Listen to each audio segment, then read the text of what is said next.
Assalamualaikum warahmatullahi wabarakatuh. Di sini saya akan mempresentasikan tugas dari mata kuliah Tata Kelola Teknologi Informasi. Sebelum masuk ke pembahasan, izinkan saya memperkenalkan diri. Perkenalkan, saya Nova Duarnasari dengan NIM 21411033. Yang pertama yaitu mengelola ruang lingkup proyek.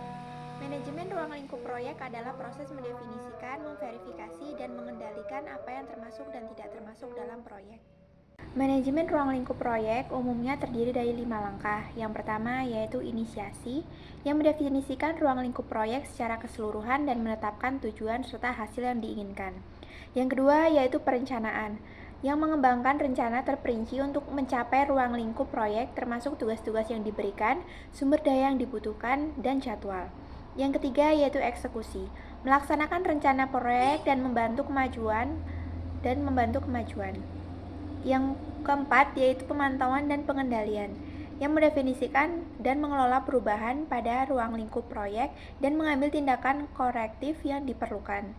Yang terakhir yaitu penutupan, yang memverifikasi bahwa semua persyaratan ruang lingkup proyek telah terpenuhi dan secara resmi telah menutup proyek. Selanjutnya yaitu mengelola sumber daya proyek.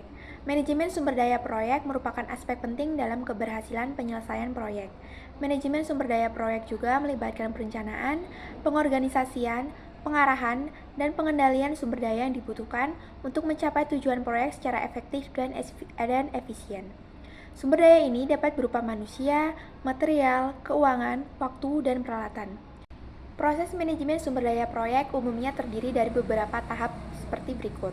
Yang pertama yaitu perencanaan, identifikasi dan estimasi kebutuhan sumber daya untuk seluruh proyek.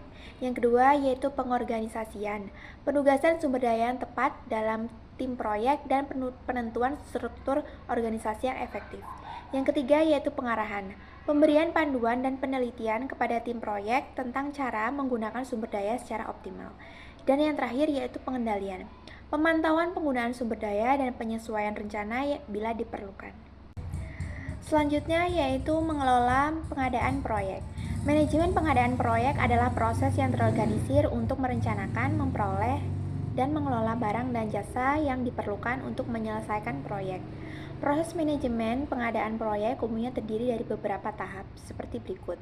Yang pertama yaitu perencanaan pengadaan. Tahap ini melibatkan identifikasi kebutuhan proyek, penyusunan dokumen pengadaan, dan pengembangan strategi pengadaan.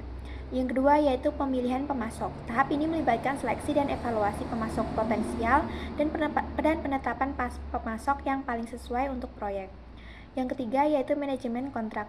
Tahap ini melibatkan negosiasi dan penyusunan kontrak dengan pemasok terpilih serta pemantauan dan pengelolaan kontrak selama masa pemasok. Sekian presentasi yang dapat saya sampaikan. Saya ucapkan terima kasih.